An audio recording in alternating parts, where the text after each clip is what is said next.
Awas, ini seperti sederhana tapi dalam sekali. Ya, seperti sederhana tapi dalam sekali. Ini perintahnya ini saja. Kalau kita bisa kerjakan ini, maka kita berpotensi menjadi manusia terbaik di hadapan Allah. Dibimbing oleh Allah. Nikmat aja hidupnya. Dan diberikan pencerahan, ketenangan di hatinya. Diorientasinya itu pada kualitas. Bukan kuantitas lagi. Kalaupun kuantitasnya Allah tambah banyak, jadi lebih bermanfaat. Nanti wafatnya husnul khatimah. Tapi ketika bimbingan iman itu tipis, redup, bahkan hilang, maka semua dilihat. Yang berbahaya ketika semua dilihat, itu yang celaka.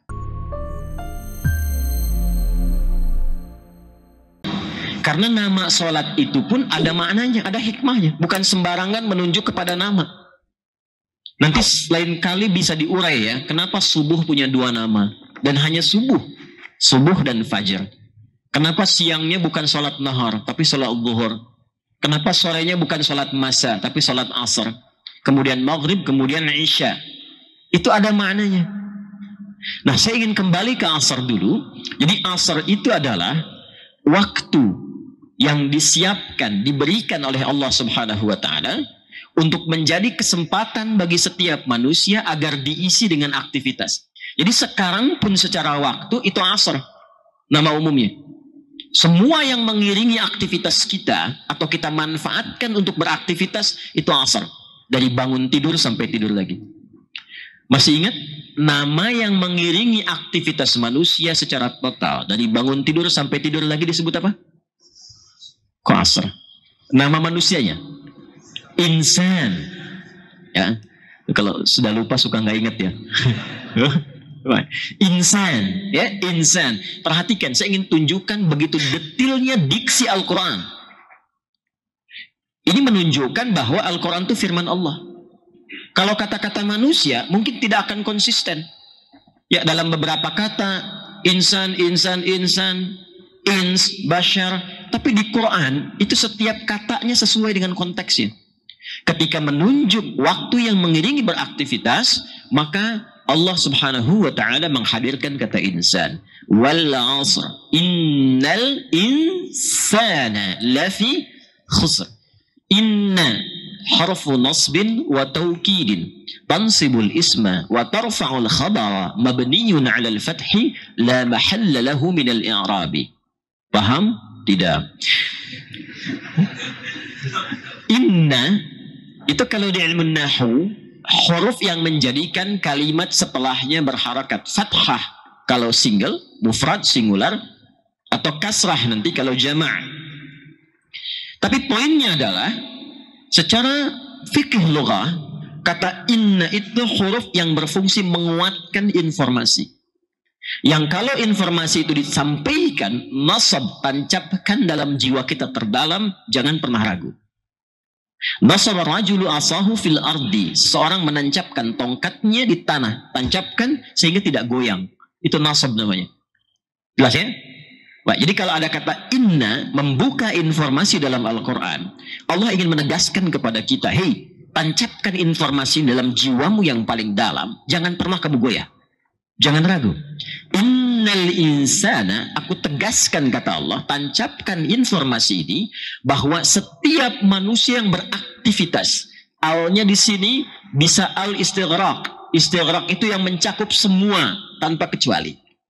Ya, jadi tidak ada yang bebas dari hukum ayat ini. Allah. Sungguh setiap manusia yang beraktivitas itu berpotensi mengalami kerugian. Alhamdulillah. Anda bisnis punya modal 24 juta, balik 20 juta, rugi berapa? 4 juta. Anda punya modal 24 juta, yang balik cuma 10 juta, untung rugi. Rugi berapa? 14 juta. Anda diberikan 24 jam dalam sehari. Berapa yang untung? Berapa yang berhasil di hadapan Allah Subhanahu wa Ta'ala? Jangan sampai rugi. Karena waktu yang mengiringi beraktivitas itu modal dasar kita berkehidupan. Risalah kita tidak akan pernah bisa dilakukan kecuali ada waktu yang mengiringinya. 24 jam dalam sehari. Itu bukan sekedar waktu, karena kalimat Qur'annya menggunakan asar. Itu mesti dimanfaatkan untuk beraktivitas. Kalau dia netral, maka kalimatnya menjadi waktun saja. Waktu itu dari bahasa Arab. Tapi kalau dia punya penekanan dan tidak sekedar netral, maka kalimatnya menjadi asr. Seakan Allah ingin mengatakan begini, aku berikan kepada hambaku kesempatan untuk beraktivitas, untuk menjalani kehidupan di bumi. Hanya kehidupan ini kan bukan hampa makna. Ada misi yang harus dilakukan supaya sukses dibawa pulang. Maka jangan disia-siakan setiap bagian waktu yang Allah berikan kepada kita untuk diisi itu. Halo? Sehari berapa jam? 24 jam. Sekarang saya, Anda, kita tunjuk diri masing-masing sudah berapa tahun diberikan kesempatan oleh Allah untuk menjalani kehidupan di bumi. Jadi sampai subuh ini kita termasuk manusia yang dianggap berhasil atau merugi. Kalau kita merasakan bagus, berhasil, maka konsisten jaga itu sampai kita berpulang. Tapi kalau kita merasa ada sesuatu yang tidak tepat, cepat perbaiki sebelum kita berpulang. Kalau belum paham, belum mengerti, apakah kita termasuk yang berhasil ataukah merugi, maka pelajari. Sederhananya demikian. Innal insana lafi khusr. Kalau ayatnya berhenti sampai di sini, semua manusia rugi. Tapi ketika ayatnya diteruskan dan menggunakan kata illa, maka ada pengecualian. Di antara sekian manusia rugi itu ada yang berhasil. Jadi kalau ada ketemu dengan illa, artinya kita harus diminta masuk menjadi bagian setelah illa. Itu rumusnya. Ya, itu rumus standar itu. Seperti begini, la ilaha illallah. Maka yang dipertuhankan itu yang setelah illa. Ya, itu rumus standarnya. La ilaha illallah. Tidak ada Tuhan selain Allah. Jadi yang dipertuhankan hanya Allah saja. Sama, innal insana lafi khusr illal ladzina amanu. Maka yang harus kita kejar setelah illah. Jadi jangan fokus yang sebelum illahnya. Sebelum illah itu pengingat kepada kita, jangan sampai rugi. Bagaimana caranya supaya tidak rugi? Masuk yang setelah illah. Paham?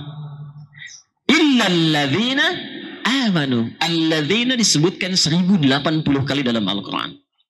Dan tidak pernah disebut dalam gramatikal bahasa Arab di ilmu nahwu kecuali mencakup semua kalangan tanpa kecuali. Semua. Jadi ketika Allah menyebutkan illal ladzina amanu, kecuali semua orang. Jadi sesungguhnya dasarnya karena sayangnya Allah diinginkan semua hamba itu tidak rugi. Allah menginginkan saking rahmannya Allah, semua hamba diberi kesempatan yang sama supaya berhasil. Cuman kadang diberi hambanya yang ngeyel. Jadi Allahnya sudah sayang, hambanya yang tidak mengambilnya. Contoh begini. Tahu hidayah? Ya? Halo? Hidayah ya? Baik. Hidayah itu diberikan secara luas atau terbatas? Saya ulangi, diberikan terbatas atau luas? Tahu dari mana? Oke. Al-Ankabut, Quran surah ke-29. Ayat yang terakhir. Walladzina jahadu fina lanahdiyannahum subulana. Ternyata hidayah itu diberikan secara luas. Ada yang lewat telinga, suara adzan 24 jam diperdengarkan. Allahu Akbar, Allahu Akbar. Ada yang lewat mata, kok tiba-tiba Anda pulang kantor, kok harus lewat masjid gitu? Terus melihat anak-anak kecil ke masjid, padahal Anda bisa melalui jalan yang lain, tapi kenapa melalui jalan yang itu? Itu hidayah. Ya. Buka YouTube, mau lihat film-film, yang kebuka malah ta'lim. Filmnya Ustadz Adi misalnya kan? Namanya hidayat lagi. Ya. Kok bisa itu yang muncul di beranda gitu? Ya, itu hidayah namanya. Nah, hidayah itu diberikan secara luas. Cuma kadang manusianya ketika diberikan, dia tidak mengambil. Seperti sinyal handphone kan seharusnya. Anda kalau sekarang berkomunikasi pakai handphone di sini, sinyalnya kecil atau nggak ada sinyal, maka apa yang Anda lakukan? Anda mencari sinyal kan? Keluar kan? Cari-cari sinyal, ya kan? Kemana Pak? Nggak ada sinyal. Emang beli handphone nggak sama sinyalnya dulu? Dia dicari kan? Sama, hidayah tuh begitu. Makanya Anda datang ke majelis ilmu. Fungsi majelis ilmu itu menguatkan iman selain menambah pengetahuan. Yarfa'illahu alladhina amanu, iman dulu. Amanu minkum walladhina utul ilma darajat. Quran surah ke-58 ayat 11. Jadi yang pertama kali didapatkan itu adalah petunjuk Allah. Jadi kalau ada orang mengatakan saya belum dapat hidayah, sebetulnya agak keliru pernyataannya. Agak kurang tepat. Karena Allah berikan, bukan nggak dapat. Anda belum ngambil yang diberikan. Maaf DKM ya, ini cuma contoh saja. Contoh misalnya, contoh. Jamaah setelah kajian subuh diberikan masing-masing snack, sarapan. Contoh ya, ini contoh saja. Contoh saja, contoh. Jangan terlalu diambil serius ya. Contoh. Jamaah setelah subuh diberikan apa? Nah, itu. Jamaah setelah subuh diberikan apa? Nah, ini contoh ya. Masing-masing dapat bagian satu. Ada yang nggak ngambil, ada yang nggak ngambil. Padahal panitia sudah menawarkan dan memberikan, dia tidak mengambil. Sampai jalan ke depan, ternyata dia menahan lapar, pingsan. Viral kisahnya. Kan sekarang musim viral ya. Viral, like, share, and comment. Komen orang banyak. Judulnya kan muncul tuh di depan sendirian kan. Jemaah pengajian Ustadz Adi di Masjid Al-Ihsan pingsan. Tuh. Sampai sini aja kalimatnya kan jadi salah ya.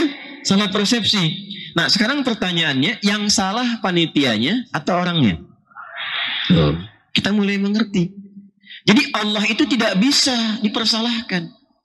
Hamba yang harus mempelajari dan mengoreksi diri. Karena itu ketika Allah sudah menerangkan keseluruhannya, kurang apa lagi coba? Ayatnya turun, Rasulnya dipilih yang terbaik, dijelaskan, dicontohkan, tipikal orangnya ada, bisa dilacak dalam sejarah, sanadnya tersambung, tidak ada celah bagi kita untuk mengelak dan menolak. Semuanya ada. Karena itulah tinggal kembali kepada kita, bagaimana kita mau mempelajarinya. Simpelnya hidup itu sederhana aja.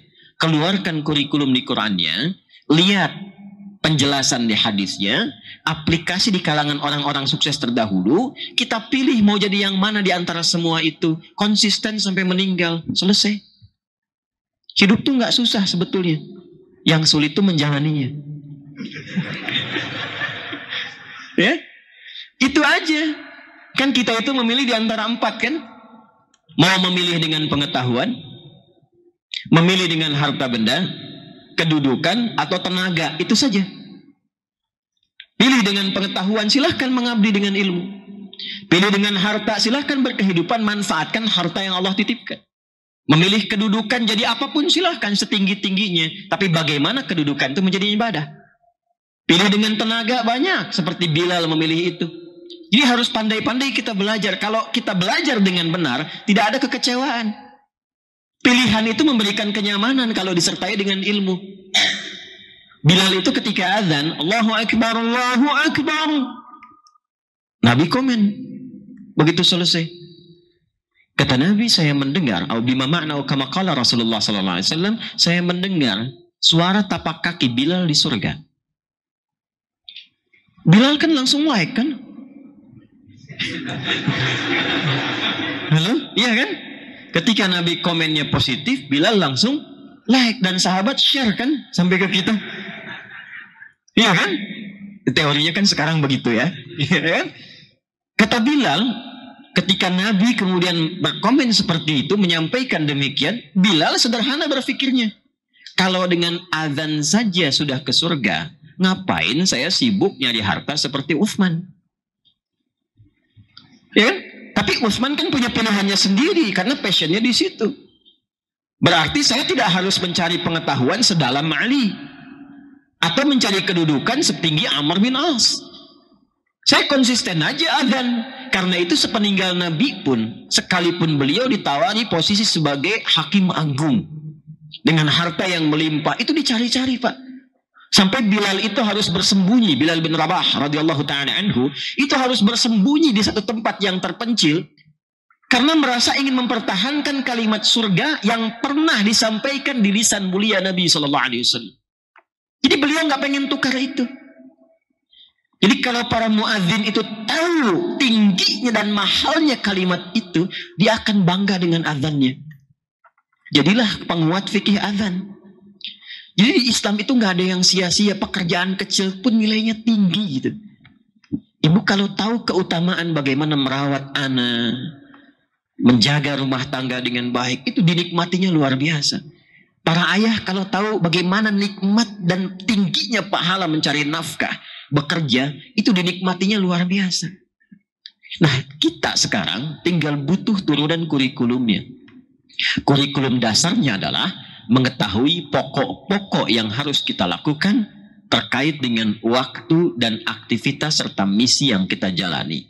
Dari 3 itu, kita keluarkan 1 dulu di pertemuan kali ini terkait dengan waktu atau bulan umum yang kita jalani dalam setiap berkehidupan.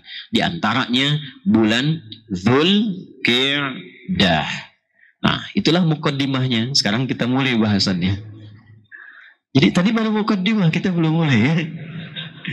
Baik, sampai jam berapa kita? 10, baik. Silahkan, tidak apa-apa. Ini kan pertemuan pertama ya sama Anda. Jadi Anda sampai jam 10, saya setengah 7 pulang. Saya ada tamu jam 7 kurang 1/4. Baik, ayo kita mulai dengan kita Al-Quran hadis saja ya, supaya fokus bahasanya lebih terarah. Satu Quran surah ke-9 At-Taubah di ayat ke-36.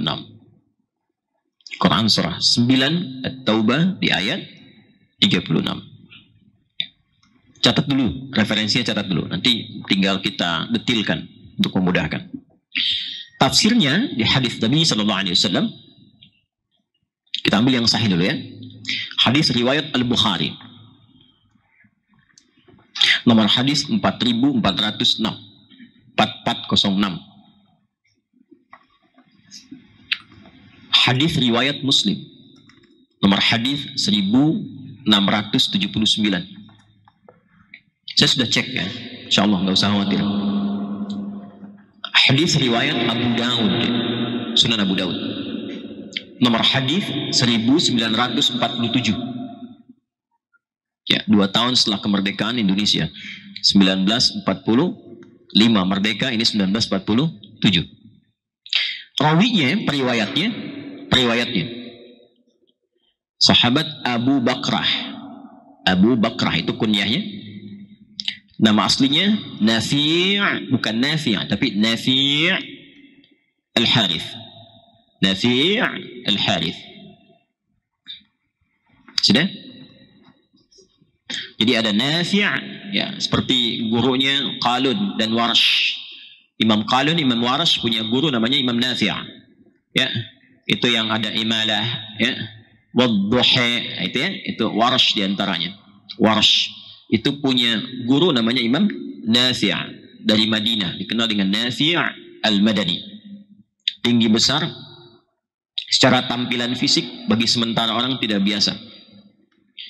Kulitnya hitam, bibirnya tebal, dan pendengaran tidak ideal, tidak mendengar secara jelas. Ahli Quran.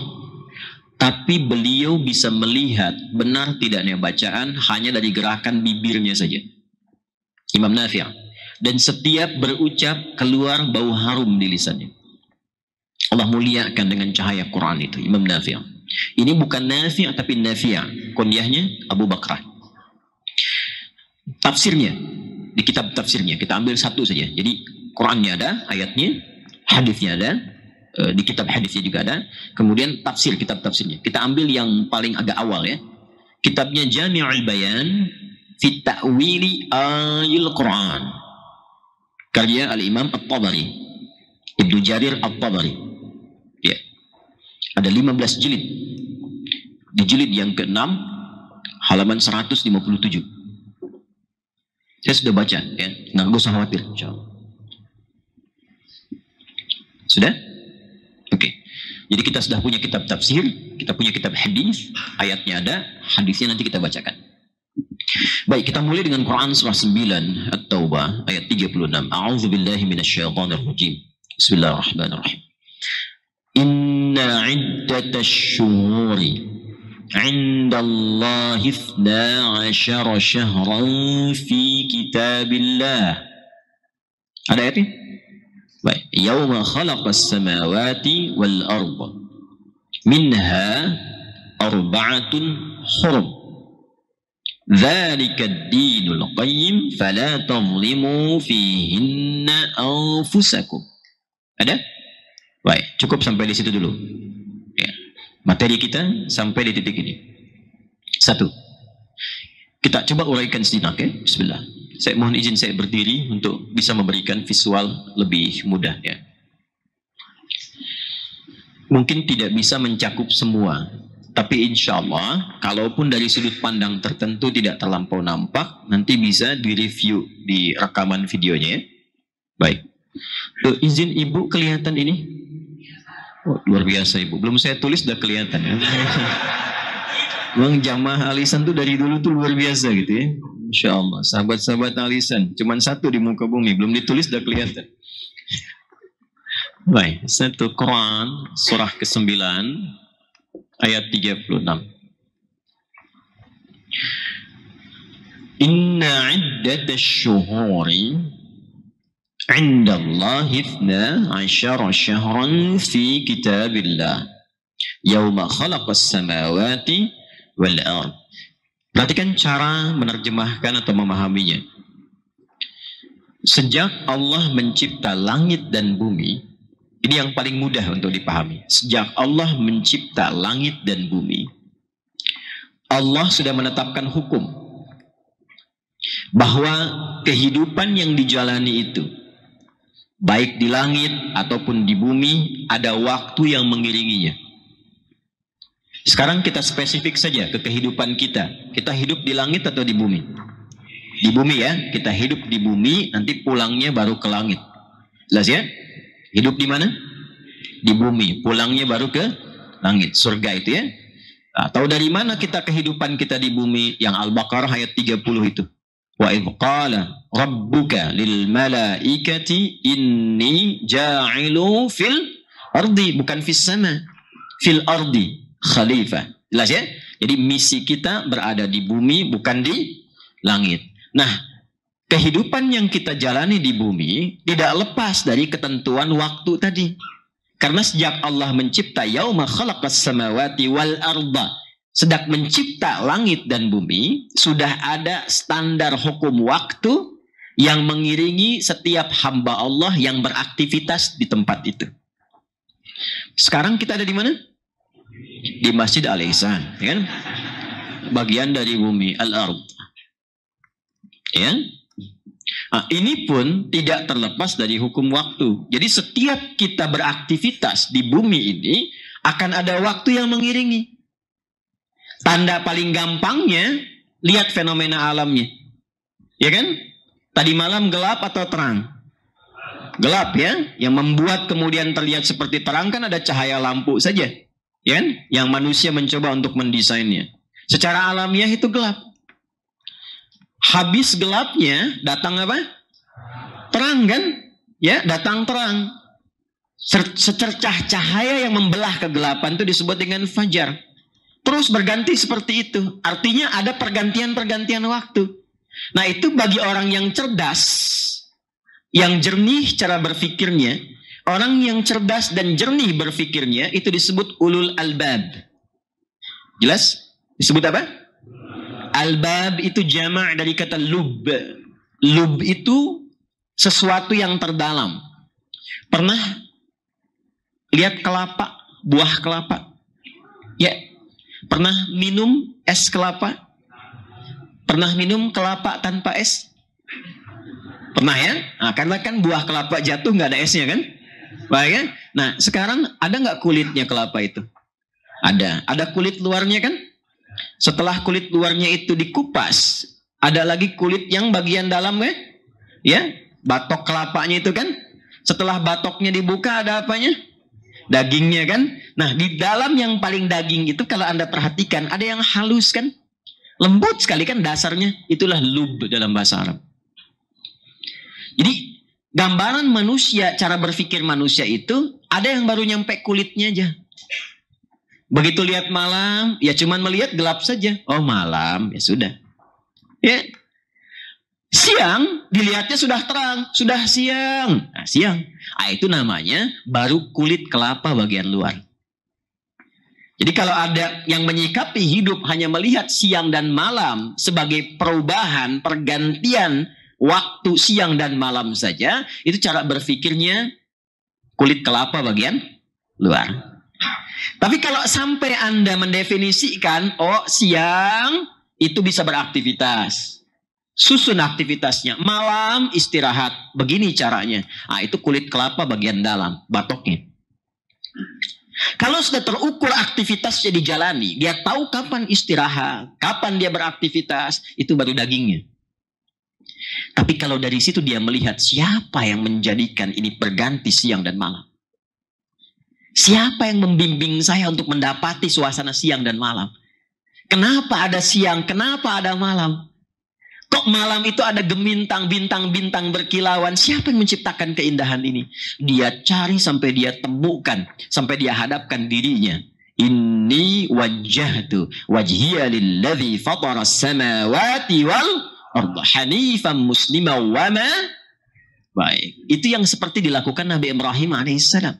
Falamma janna alaihi al-lailu ra'a kaukaba. Ketika malam lihat, ini ada benda langit. Siapa yang mencipta ini? Dicari. Sampai pada akhirnya menyimpulkan mustahil ada pergantian waktu dan keindahan ini kecuali ada penciptanya. Maka dia hadapkan sepenuhnya semua fenomena itu untuk menguatkan imannya dan tunduk ke hadapan Allah Subhanahu wa taala.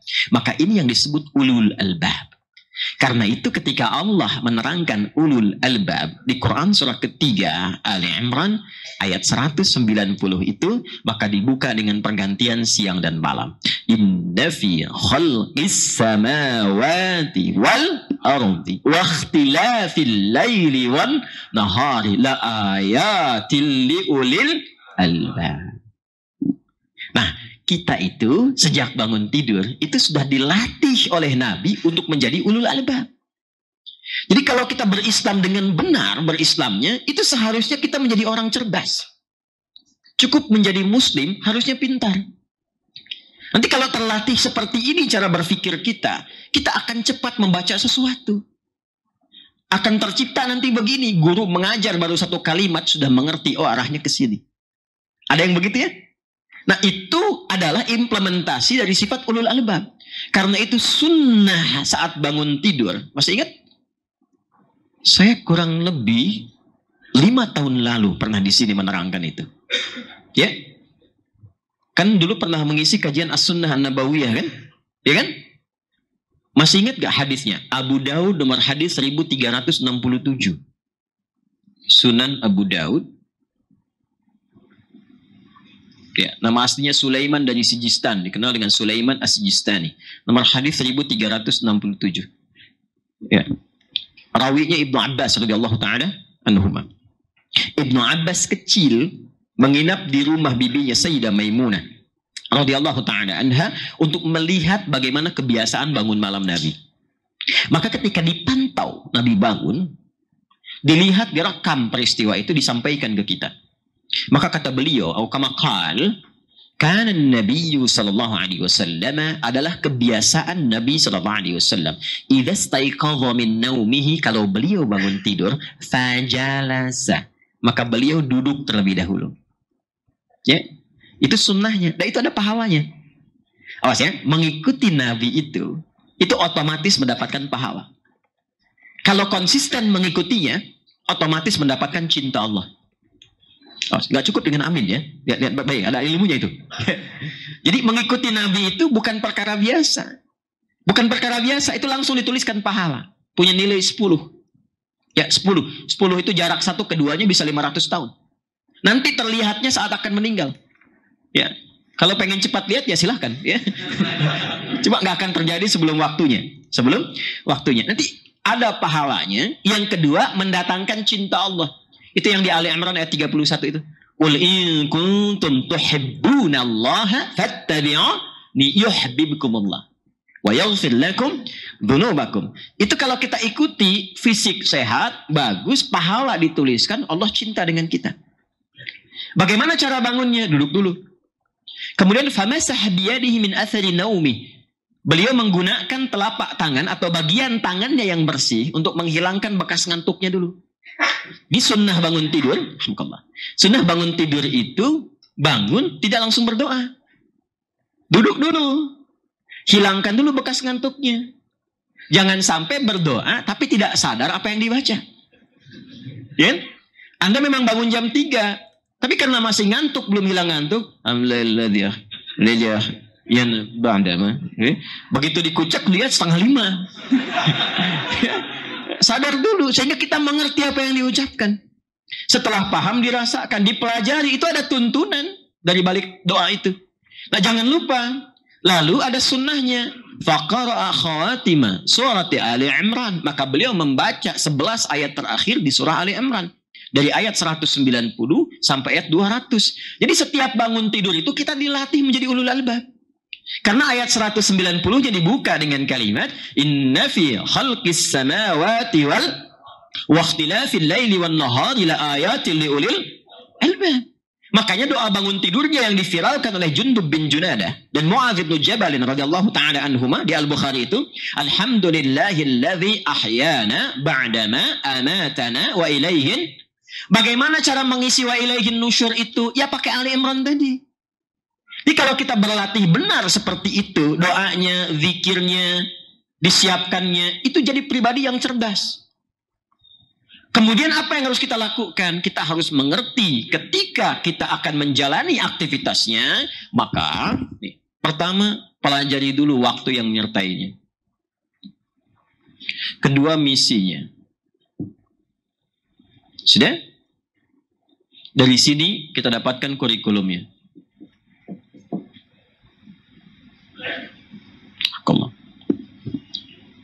Baik, pelan-pelan. Dalam menjalani hidup itu secara singkat, maka Allah menetapkan hukum waktu secara umum. Yang umum dulu. Bahwa dalam setahun kehidupan itu yang kita jalani ada 12 bulan. 1 tahun, berapa? 12 bulan. Ini hanya akan kita temukan di Al-Quran. Keterangan setahun, 12 bulan. Baik ya? Sejak Allah mencipta langit dan bumi, yauma khalaqas samawati wal ard, ya kan? Ada 12 bulan sudah ditetapkan dan kita mau tidak mau akan melewati itu. Ya, saya ulangi ya. Kita mau tidak mau, berkenan atau tidak, tau'a au karha, kita akan melewati setahun berapa? 12 bulan. Ini ketentuan ini akan berlangsung terus sampai tiba ajal kita. Ini yang dikatakan oleh Nabi SAW, cek lagi, ya kan? Dalam hadis beliau, kita ambil yang paling padatnya di Abu Daud, untuk menyamakan dengan itu. Jadi Al-Bukhari-nya kan sudah ya, dituliskan maksud saya. Nomor hadis 1947, Al-Bukhari nomor hadis 4406, hadis Muslim nomor hadis 1679, sudah ya? Dari Abu Bakrah, Nafi' Al-Harith, radhiyallahu ta'ala anhu. Qala Rasulullah SAW, Inna zamana qad istadara kahayati. Sungguh waktu yang mengiringi aktivitas kita itu akan terus berputar seperti itu sebagaimana ketetapan dan desain yang telah Allah aturkan. Jadi waktu itu akan berputar seperti itu saja. Ya, dari malam ke siang ketemu malam lagi terus saja. Paling gampangnya begini, lihat jam. Ya kan? Di dinding itu kan ada jam kan? Baik. Menempel di dinding. Cuman 2 yang menempel di dinding. 1 jam, kedua cicak. Cicak di. Baik ya. Diam-diam merayap. Itu indah sekali itu ya. Datang seekor nyamuk. Ayo silakan. Ya, coba ya. Rizki itu begitu Allah atur luar biasa. Begitu Allah atur, jangan takut kehilangan rezeki, jangan takut kekurangan, jangan takut kesulitan. Karena binatang pun diatur sedemikian rupa. Cicak secicak-cicaknya, itu rezekinya masih diatur. Ketika dia membutuhkan rezekinya, Allah datangkan, bukan cicak yang mendapatinya. Perhatikan liriknya, datang seekor Bukan cicak mendatangi nyamuk, nyamuk mendatangi cicak. Bagus yang bikin liriknya. Sudah, kita tinggalkan cicak, kita kembali ke sini. Nah, waktu itu begitu saja. Jam kan berputar begitu saja kan, terus kan? Sampai habis baterainya. Ya kan? Terus berputar begitu. Nah, waktu pun demikian. Ini subuh ini, insya Allah kalau ajal kita belum tiba, besok ketemu begini lagi waktunya. Kalau nggak percaya, lihat keluar. Yang membedakan perubahan terjadi, itu aktivitas manusianya. Jadi sejak Adam diciptakan, waktu itu begitu saja. Gelap, ketemu gelap lagi, terus berputar. Yang menjadikan ada masjidkah, ada malkah, ada jalankah, itu kreativitas manusia di setiap zamannya. Zaman Firaun mungkin butuh piramid, tapi belum ada jalan tol. Ya kan? Namrud bisa punya peradaban dengan tertentu. Setiap generasi itu selalu ada penemuannya. Ya, sekitar 10 tahun yang lalu teknologinya belum seperti sekarang. Itu bagaimana manusia mengisinya. Tapi desain waktunya, kata Nabi, seperti itu saja setiap hari begitu. Yang membedakan perilaku manusianya. Sekarang persoalannya, setiap manusia yang berperilaku di bumi itu, yang bisa memberikan perubahan dan menghiasi keadaan di bumi, punya nilai nggak di hadapan Allah. Itu saja. Karena konsep hidup kita itu, ya, menjalani misi di bumi, pulang kembali ke Allah. Inna lillahi wa inna ilaihi raji'un. Kita ini punya, awas hati-hati, 3 dimensi kehidupan. 1 ardun, kedua barzakhun, ya, ketiga akhirah. Ya, ini 3 dimensi ini, dan ini pasti akan dilalui, mau tidak mau. Sekarang kita ada di sini, di ardun. Nanti ketika selesai tugasnya, misi selesai, meninggalkan ini, pindah ke sini. Ini waiting roomnya. Ya, waiting roomnya di sini. Ke barzakh kita. Tempatnya disebut dengan kubur, alamnya disebut dengan barzakh. Ya, menunggunya di sini, nanti pulang ke sini. Nah, ini yang abadi itu di sini. Nggak ada perpisahan lagi. Untuk ke sini, ini mesti melewati fase ini dan ini. Gerbang ini disebut dengan kematian. Maut namanya. Kullu nafsin dha'iqatul maut. Orang yang akan mendapati maut disebut mayyit. Pakai tasydid. Ya, Quran surah 39 itu ayat 30. Innaka mayyitun. Pakai tasydid. Ya, Anda itu kata Al-Quran, calon meninggal. CM. Ya, pasti akan mendapati maut. Pasti itu. Kalau sudah meninggal disebut maitun. Masuk ke keranda disebut janazah. Jadi setiap kita itu pasti akan ke sini dan ke sini. Kalau sudah di sini, nggak ada kematian lagi. Jadi kehidupan yang hakiki itu sifatnya ada di sini. Untuk ke sini menjalani misi di sini. Nah, suksesnya menjalani misi di sini itu akan menentukan kebahagiaan atau nestapa kehidupan seseorang di puncak akhir hidup jadi akhirat itu. Di sini. Jadi ini akan menentukan. Jadi kalau Anda hanya fokus pada perubahan-perubahan yang ada sekarang, yang fatal morgana, ya, yang runtuh, yang hilang, yang rusak seketika, rugi. Sebab ketika pulang ke sini, yang ini pun sudah tidak ada. Ya. Ini kalau nggak disentuh, rusak sendiri. Ini gelas kalau nggak diapa-apain, berdebu, kotor, hancur. Sifat dunia tuh begitu, makanya disebut fana. Fana tuh rusak dengan sendirinya kalau tidak dikelola. Nah, desain hidup kita diberikan tugas di sini supaya sukses mencari bekal ke sini. Karena itulah Allah berikan kesempatan untuk beraktivitas. Setiap gelap ketemu gelap lagi, terus ketemu terang, ketemu gelap. Ini bukan sekedar waktu yang diberikan, tapi kita mesti paham ada misi yang harus kita bawa yang sesuai dengan ini. Waktu yang diberikan. Misinya, sederhananya, konsepnya cuma 2. Cuma 2. Fokus baik-baik ya. Konsepnya ada berapa? 2. 1,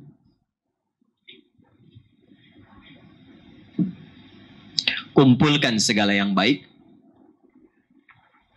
taat, baik, saleh. 2, jauhi segala yang buruk, maksiat,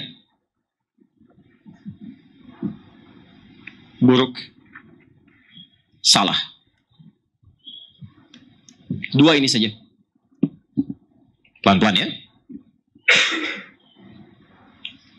Awas, kita akan masuk pada fase yang terpenting. Fokus baik-baik. Jadi hidup itu apapun aktivitasnya, itu desain awalnya cuma dua. Kerjakan yang soleh, jauhi yang salah. Kita pun diperintahkan untuk ini saja.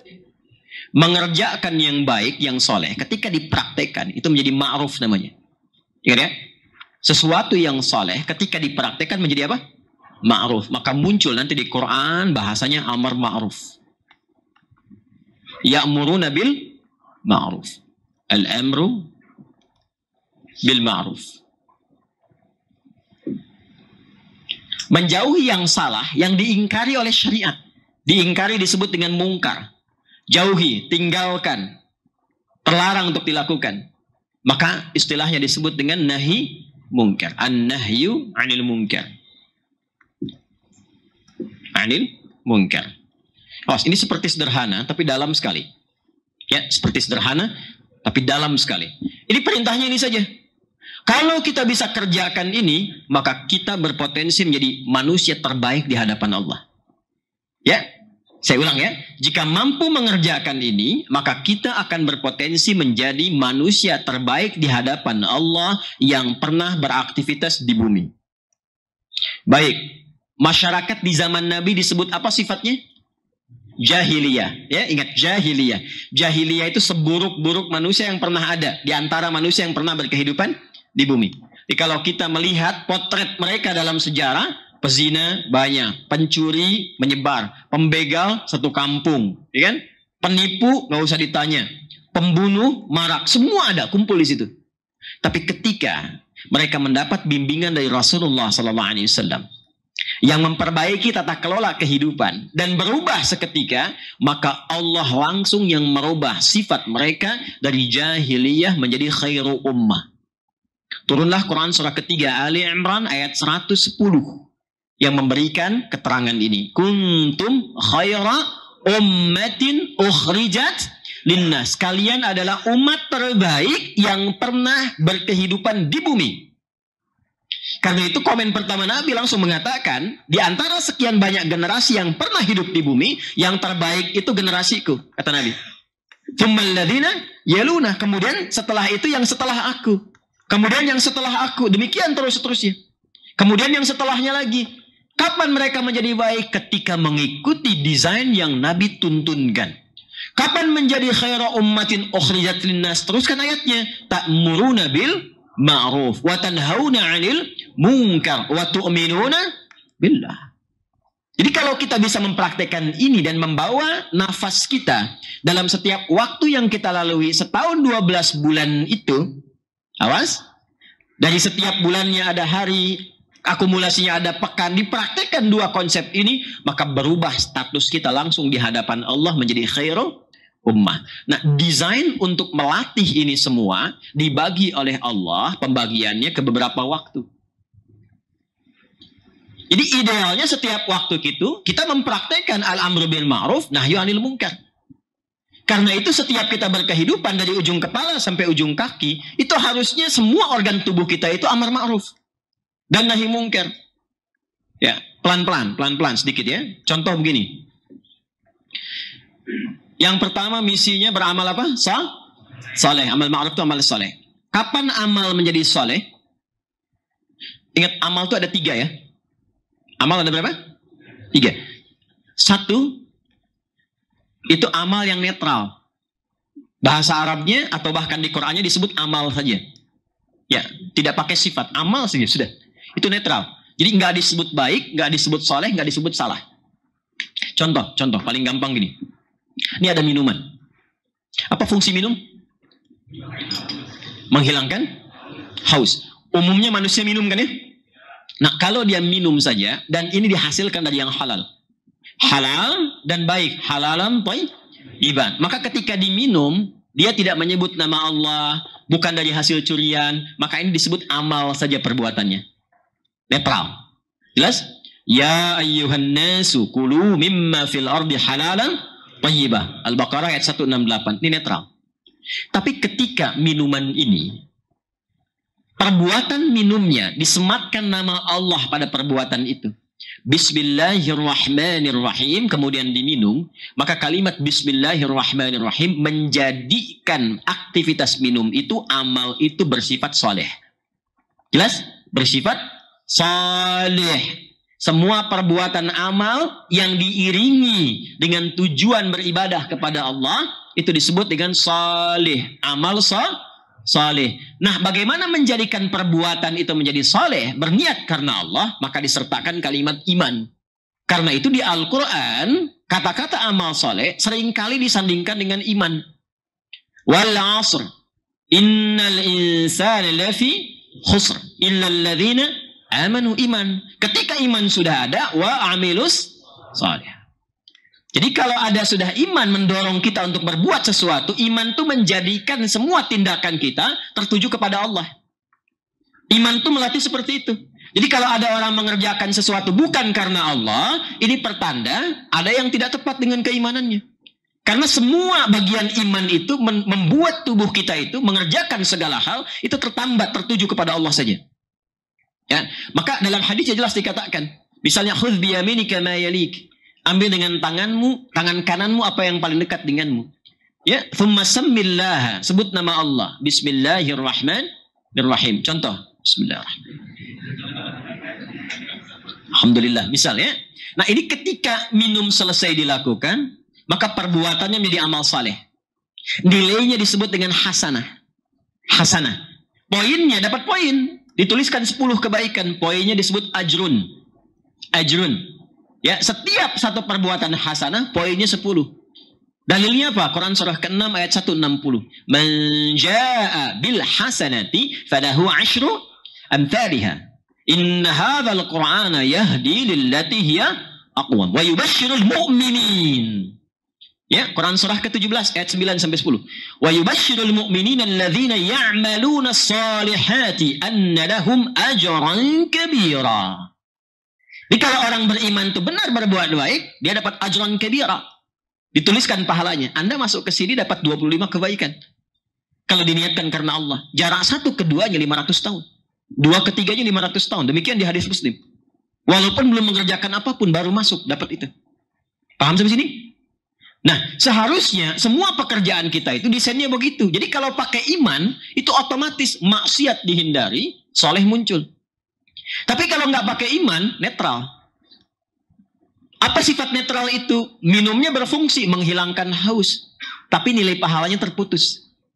Itu yang dimaksud hadis Nabi. Kullu amrin dzibalin la yubda'u fihi bismillahirrahmanirrahim fahuwa abtar. Terputus pahalanya. Jadi nggak ada bakal akhirat. Desain pekerjaan kita tuh begini. Semua yang dikerjakan di sini manfaatnya ada unsur dunianya, ada bakal akhiratnya. Ini ke sini. Bakalnya berupa nilai, poin. Disebut dengan hasanah. Jadi kalau kita mengerjakan perbuatan hasanah di sini, bukan dalam arti nama ya. Hamzah Ustaz, nama saya Hasanah. Ya, tidak begitu ya. Nah, jadi kalau kita kerjakan di sini punya sifat hasanah, nanti di sini akan dikonfirmasi di akhirat. Ditampakkan hasanah itu. Bekal yang dibawanya disebut dengan ajrun. Ketika berpulang dikonfirmasilah ini dalam mizan. Ya, makanya mizannya hasanatikum disebutnya hasanah. Ya. Karena itu kita sering berdoa supaya semua kegiatan di dunia menjadi hasanah dan itu terkonfirmasi di akhirat hasanahnya. Dan viralah doanya kemudian. Wa minhum man yaqulu rabbana atina fid dunya wa fil akhirati wa qina. Apa benar? Itu yang Al-Baqarah ayat 201. Ya, itu desain standarnya begitu. Semua aktivitas kita mesti menjadi ini. Baik, yang salah itu ketika menjadi perbuatannya itu ini sayyi, maksiat. Sudah nggak pakai iman, hasil airnya dihasilkan dari pencurian. Maka otomatis dosa dihasilkan. Kalau yang netral tadi nggak ada pahala, nggak ada dosa. Jadi kalau Anda cuma bekerja, bahkan sampai sudah purna, sudah selesai, nggak pernah diniatkan karena Allah, maka pekerjaan itu hanya menjadi rutinitas. Berangkat gelap, pulang gelap, berangkat gelap, pulang gelap, kena macet, pulang istirahat. Kaya? Iya. Alhamdulillah. Harta dapat? Iya. Cuman terbatas aksesnya di sini saja. Ketika ke sini tidak dapat apapun. Itu yang dimaksud Quran. Surah ke-25 ayat 23. Wa qadimna ila ma 'amilu min 'amalin faj'alnahu haba'an manthura. Jelas? Nah, sekarang idealnya begini, semua tubuh kita dari ujung kepala sampai ujung kaki itu idealnya dilatih bersikap dengan iman. Supaya apa? Fungsinya tetap berlangsung tapi nilai akhiratnya ada. Contoh, apa fungsi mata? Bukan. Oh, kan? Kalau hanya melihat, kambing melihat. Kan? Elang melihat. Dan penglihatan elang lebih tajam daripada kita kan? Elang di udara, lihat anak ayam kan di bawah. Anda jalan anak sendiri gak kelihatan kan? Kan? Tapi ingat, mata elang setajam-tajamnya tidak dihisap. Mata kita dihisap. Ingat, mata dihisap. Jangan dikira tidak dihisap, mata dihisap.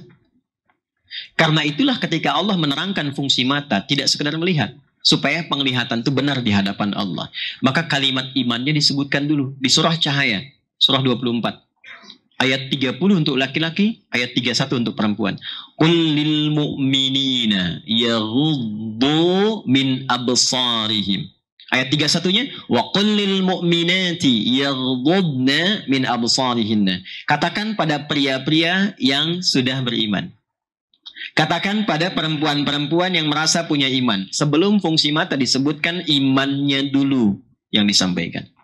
Maka iman itu akan menuntun matanya untuk yang memandang yang baik saja.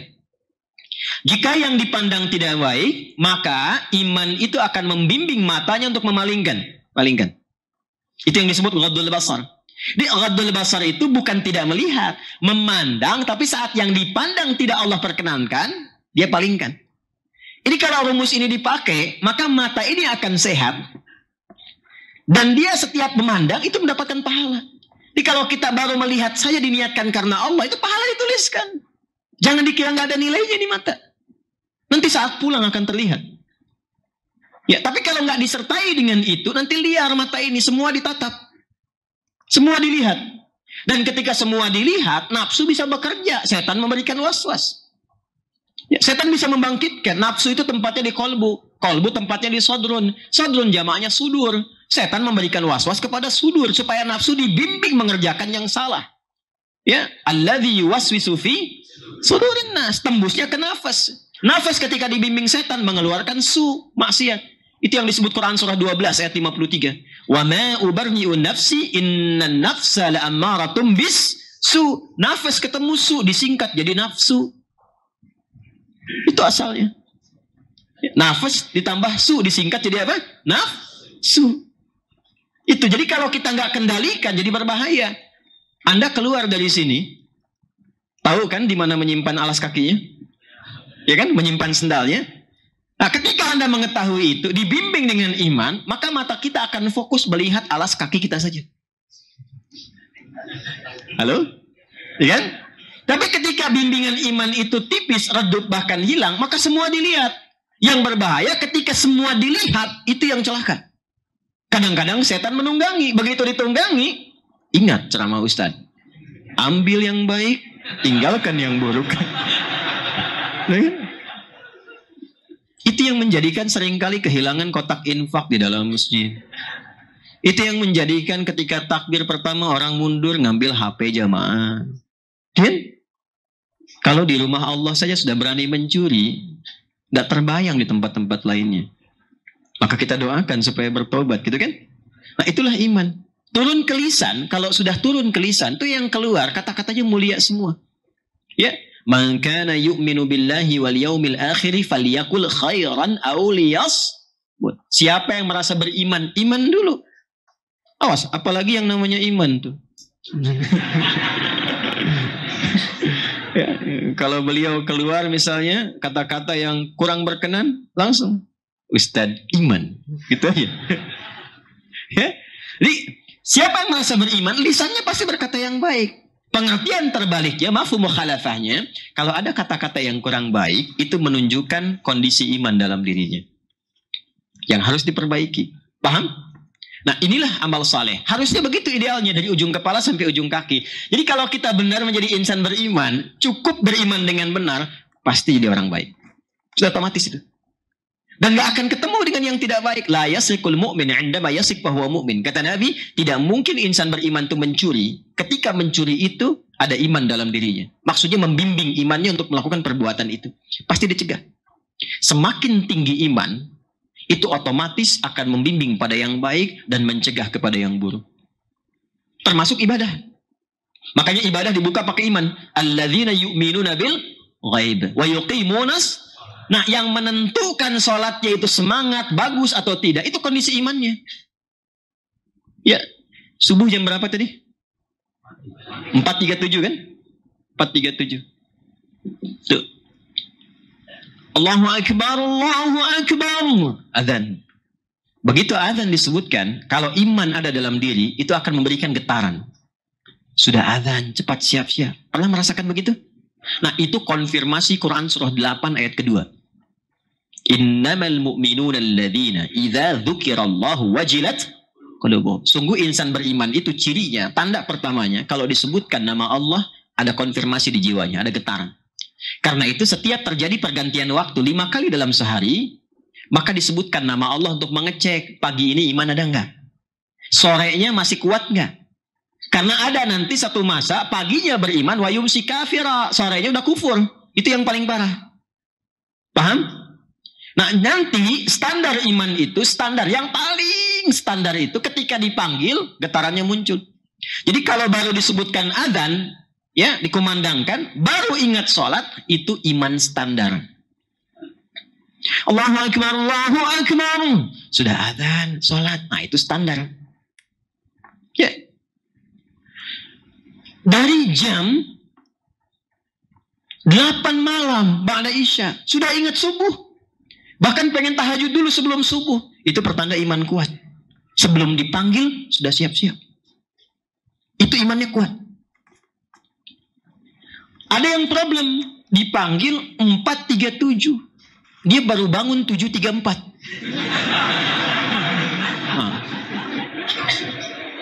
Nah, ini bermasalah. Sekarang sampai subuh ini tinggal dicek kondisi iman ada di mana. Nah, iman yang dipraktekkan lewat amal ma'ruf itu akan sejalan dengan nahi mungkar. Jadi semakin tinggi amal ma'rufnya, semakin sensitif dengan nahi mungkarnya. Jadi kalau semakin rajin mata dipakai lihat Quran, sujud, taat kepada Allah, itu sudah bakal anti pada yang maksiat. Gak mungkin buka gambar-gambar yang tidak elok. Gak mungkin nonton video yang tidak benar, apalagi jadi pelakunya. Gak mungkin mencuri. Gak mungkin menipu. Gak mungkin dekat pada perselisihan. Lembut gitu. Ya, baik, harmoni, itulah iman. Jadi ini akan otomatis kena amal ma'ruf itu positif, kena nahi mungkar juga cepat ditinggalkan. Kalau nggak percaya silakan. Anda semakin taat keluar dari sini, ada gambar misalnya kan yang tidak pantas, itu Anda nggak akan lihat. Astagfirullah, apa sih gitu kan? Kok pasang-pasang begitu?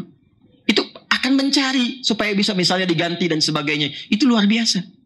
Dengan cara-cara yang benar karena punya amar ma'ruf. Ya. Dan gak akan terlambat, gak mungkin lisan istighfar mata gak dipalingkan. Astagfirullah. Apa sih? Gak mungkin. Pasti sejalan ini. Nah, ini tidak mungkin terjadi kecuali dilatih. Karena itu dalam 12 bulan, idealnya kita selama 12 bulan itu konsisten begitu. Amar ma'ruf nahi mungkar, amar ma'ruf nahi mungkar, dari ujung kepala sampai ujung kaki. Kalau bisa dijalani itu selama berkehidupan, maka hidupnya disebut dengan hayatan thayyibah. Tuh, hayatan thayyibah.